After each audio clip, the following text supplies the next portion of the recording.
कक्षा 8 कार्यपत्रक 98। ध्यान से सुनते रहो, मैं पढ़ रहा हूँ। बांदीपुर बाघ अभ्यारण्य में प्रधानमंत्री मोदी। तो ये देखो, ये गलत छपा हुआ है, गोला करो इसके ऊपर। इसका सही होगा, पूरा भय लगाओ, ए भय या रे।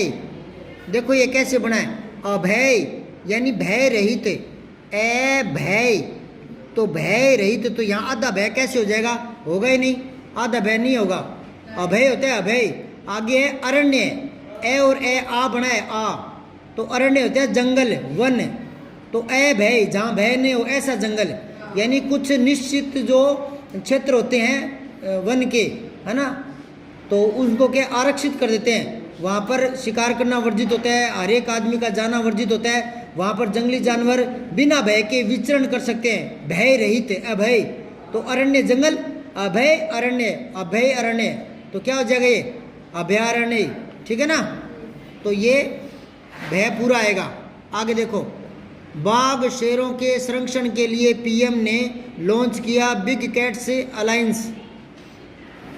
मैसूर कर्नाटक में है। प्रधानमंत्री नरेंद्र मोदी ने रविवार को international big cats alliance launch किया। इसका उद्देश्य बिग कैट परिवार की 7 प्रमुख प्रजातियों की रक्षा और संरक्षण करना है। प्रोजेक्ट टाइगर के 50 साल पूरे होने पर उन्होंने कहा, भारत में 2022 में 3617 बाघ गिने गए।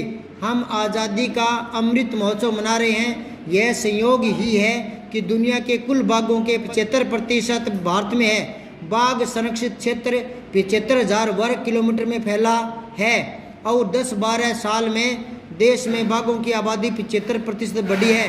मोदी बांदीपुर बाघ अभ्यारण्य भी गए, वहाँ जीप सवारी की और जैव विविधता की झलक देखी। यहाँ भी पूरा भय कर लेना, ठीक है ना, अभयारण्य। अब देखो, समाचार को पढ़कर नीचे दिए गए प्रसंग उत्तर लिखो। ये समाचार ऐसे छपते हैं, जहाँ से छपते हैं ना उस जगह का नाम आता है, ठीक है ना, ऊपर हेडिंग आता है, फिर समाचार आते हैं। तो अब ये कह रहा है प्रधानमंत्री जी ने रविवार को क्या लॉन्च किया था, बिग कैट्स अलायंस, ये ए उत्तर आएगा इसका, ठीक है। फिर है, इस कार्यक्रम को लॉन्च करने का उद्देश्य क्या था, जैव विविधता को बचाना है। बाघ शेरों का संरक्षण नहीं था क्या। फिर है, भारत में 2022 में बाघ गिने गए 3617, ठीक है। फिर है, पीएम श्री योजना में प्रदेश के 402 विद्यालयों का चयन। और देख लो एक समाचार, बीकानेर पत्रिका मतलब राजस्थान पत्रिका। प्रधानमंत्री नरेंद्र मोदी ने गत शिक्षक दिवस पर सरकारी स्कूलों के लिए पीएम श्री योजना शुरू करने की घोषणा की थी।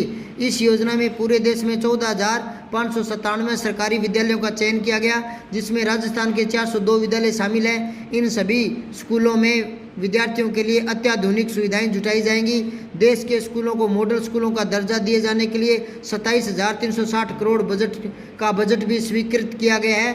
इसमें से 60% राशि केंद्र सरकार और 40% राशि राज्य सरकार वहन करेगी।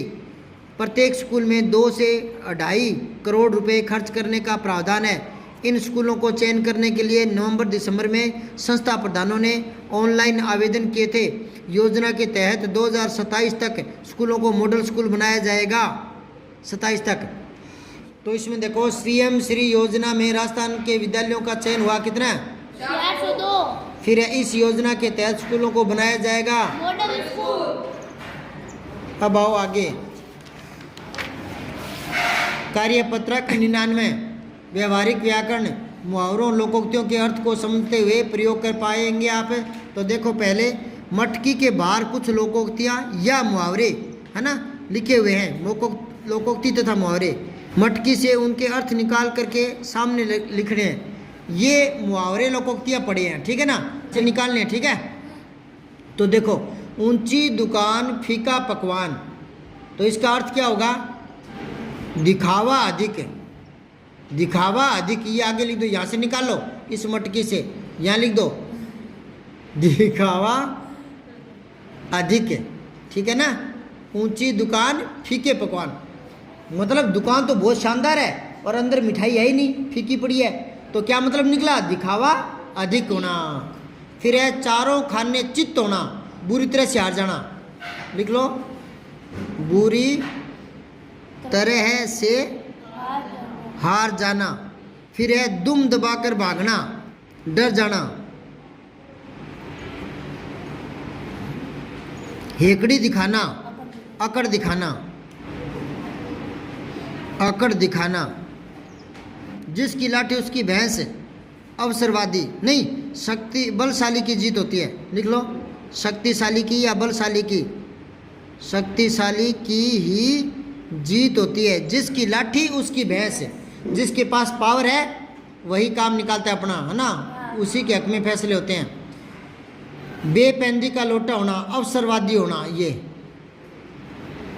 अवसरवादी होना यानी हर मौके पर बदल जाना।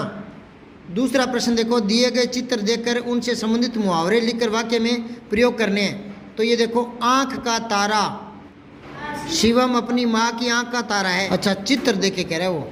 एक आंख पर और बना दो, आंखें दिखाना, आंखें दिखाना। तो लिखो डराना। तो वाक्य प्रयोग करो, मोहन सोहन को आंखें दिखाने लगा, आंखें दिखाने लगा। अब ये देखो कान, तो कान पर दो मुहावरे तैयार करो। पहले तो कान का कच्चा होना, कान का कच्चा होना। तो इसका वाक्य प्रयोग कर दो, सोहन तो कान का कच्चा है, सोहन तो कान का मतलब हर किसी की बात पर विश्वास कर लेता है। कान का कच्चा होना, हर किसी की बात पर विश्वास कर लेना। कान पर और बनाओ एक दो, कान पर जू न रेंगना। लिखो, कान पर जू न रेंगना, कान पर जू न रेंगना। तो बनाओ, इसका क्या लिखोगे, उसकी कान पर जू तक नहीं रेंगती। ठीक है। फिर हाथ, हाथ पर दो बना दो, हाथ बढ़ाना, हाथ बढ़ाना मतलब सहयोग करना। तो लिखो, साथी हाथ बढ़ाना, साथी हाथ बढ़ाना। एक अकेला थक जाएगा, एक अकेला थक जाएगा। ठीक है ना। साथी हाथ बढ़ाना, एक अकेला थक जाएगा, मिलकर बोझ उठाना, साथी हाथ बढ़ाना। बढ़िया गए हो। अब अगला देखो, हाथ पर एक और बनाओ, हाथ साफ करना, हाथ साफ करना। क्या, चोरी करना, चोर रात में कार्यपत्रक सो देखो, पढ़ी तथा देखी गई सामग्री पर अपने विचार। आपके द्वारा पढ़ी गई कहानी के किसी एक पात्र के बारे में लिखो। आपके जो पाठ्य पुस्तक में कहानियाँ लगी है उनमें से किसी एक पात्र के बारे में आपके क्या विचार है, क्या उससे जानने को मिला, उसमें क्या विशेषताएं थी, लिखना है। ये आपको लिखना है। आपने टीवी में कोई धारावाहिक देखा होगा, उसके विषय में लिखो। टीवी आपके है ही नहीं, आपके है तो कोई भी धारावाहिक देखा होगा। आजकल के धारावाहिक देखने वाले हैं ही नहीं, संस्कृति को भ्रष्ट करने वाले हैं। टीवी देखना ही नहीं है, टीवी देखना ही नहीं है।